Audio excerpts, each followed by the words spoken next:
കൊൽക്കത്ത ആർജിക്കർ ആശുപത്രിയിൽ വനിതാ ഡോക്ടറെ ബലാത്കാരം ചെയ്ത് കൊലപ്പെടുത്തിയ കേസ് സുപ്രീം കോടതി നാളെ വീണ്ടും പരിഗണിക്കും.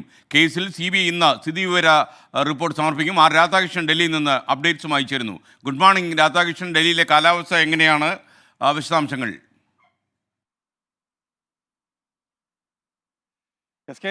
ഡൽഹിയിലെ കാലാവസ്ഥ ഇന്നലെ രാത്രി ചിലയിടങ്ങളിൽ മഴ പെയ്തിരുന്നു. ആ മഴ നൽകുന്ന ഒരു തണുപ്പ്, ആ ഒരു തണുപ്പിൻ്റെ ഒരു സുഖം ഈ പുലർച്ചെ ഉണ്ട്. അല്ലാത്ത സമയങ്ങളിൽ ഏതാണ്ട് 10 മണിയൊക്കെ ആകുമ്പോഴത്തേക്ക് നല്ല ചൂടുള്ള ഒരു രീതിയിലാണ്. ഡൽഹി ഇനി പതുക്കെ പതുക്കെ തണുപ്പിലേക്ക് പോകുന്ന ഒരു സാഹചര്യമുണ്ട്. അതിൻ്റെ ഒരു ആനുകൂല്യവും അന്തരീക്ഷത്തിലുണ്ട്. പല മേഖലകളിലും മഴയുണ്ടാകും എന്ന മുന്നറിയിപ്പ് ഇപ്പോഴും കാലാവസ്ഥാ നിരീക്ഷണ കേന്ദ്രത്തിൻ്റെ ഭാഗത്ത് നിന്ന് ഉണ്ട്. ഡൽഹിയെ സംബന്ധിച്ച് ഇപ്പോൾ മഴയുണ്ടായാൽ പുറത്തിറങ്ങാൻ പറ്റാത്ത അവസ്ഥയാണ് ജനങ്ങളെ സംബന്ധിച്ചുള്ളത്.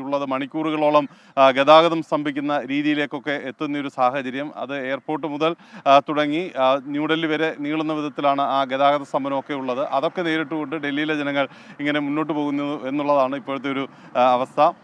ഈ സുപ്രീം കോടതി നാളെ പരിഗണിക്കുന്ന കേസിലേക്ക് വന്നാൽ ഈ ബംഗാൾ പോലീസും ഇന്ന് ഈ പുതിയ തൽസ്ഥിതി വിവരം സമർപ്പിക്കും എന്നാണ് ഇപ്പോൾ നമുക്ക് മനസ്സിലാക്കാൻ സാധിച്ചിട്ടുള്ളത്. നാളെയാണ് ഈ കേസ് പരിഗണിക്കുന്നത്. ഈ കേസ് പരിഗണിക്കുന്നതിന് മുന്നോടിയായിട്ട് തന്നെ തൽസ്ഥിതി റിപ്പോർട്ടുകൾ സമർപ്പിക്കാനാണ് CBIയുടെയും ഒപ്പം പോലീസിൻ്റെയും ശ്രമമെന്ന് മനസ്സിലാക്കാൻ സാധിക്കുന്നുണ്ട്. കഴിഞ്ഞ തവണ ഈ കേസ് പരിഗണിച്ചപ്പോൾ രൂക്ഷമായിട്ടുള്ള വിമർശനമാണ് ബംഗാൾ സർക്കാരിനെതിരെ സുപ്രീം കോടതി ഉന്നയിച്ചിരുന്നത്.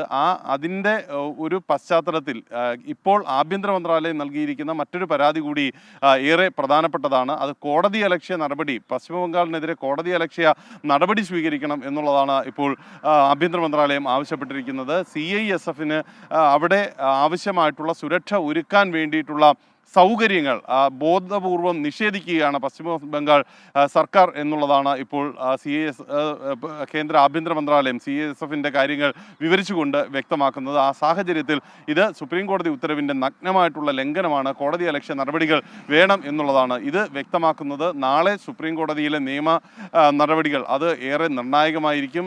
കേന്ദ്ര സർക്കാർ സംസ്ഥാന സർക്കാരിനെ വിമർശിച്ചുകൊണ്ട് ഈ വിധത്തിലൊരു കോടതിയലക്ഷ്യ നടപടി സ്വീകരിക്കണമെന്ന് ആവശ്യപ്പെട്ടത് വളരെ പ്രധാനപ്പെട്ട ഒരു സാഹചര്യവും ഉണ്ടാക്കുന്നുണ്ട്. ഏതായാലും വ്യത്യസ്തങ്ങളായിട്ടുള്ള സംഘടനകൾ, ഡോക്ടർമാരുടെ സംഘടനകളും കക്ഷിയേറണമെന്നുള്ള ആവശ്യം ഉയർത്തി രംഗത്തുണ്ട്. അതടക്കമുള്ള ആവശ്യങ്ങളും നാളെ കേൾക്കും. അതിനുശേഷം വിശദമായിട്ടുള്ള ഒരു ഉത്തരവ് ഒരുപക്ഷെ നാളെ കോടതിയുടെ ഭാഗത്ത് നിന്ന് ഉണ്ടാകും. ഈ ആശുപത്രികൾ സംരക്ഷിക്കുന്നതുമായി ബന്ധപ്പെട്ടും ആരോഗ്യ പ്രവർത്തകരുടെ സുരക്ഷയുമായി ബന്ധപ്പെട്ടും ദേശീയ തലത്തിൽ തന്നെ എന്തൊക്കെ മാർഗനിർദ്ദേശങ്ങൾ വേണം എന്നത് ഒക്കെ ഉള്ള ഒരു ഉത്തരവായിരിക്കും നാളെ ഒരുപക്ഷെ സുപ്രീം കോടതിയുടെ ഭാഗത്ത് നിന്ന് ചീഫ് ജസ്റ്റിസ് അധ്യക്ഷനായിട്ടുള്ള ബെഞ്ചിന്റെ ഭാഗത്ത് നിന്ന് ഉണ്ടാകാൻ പോകുന്നത്.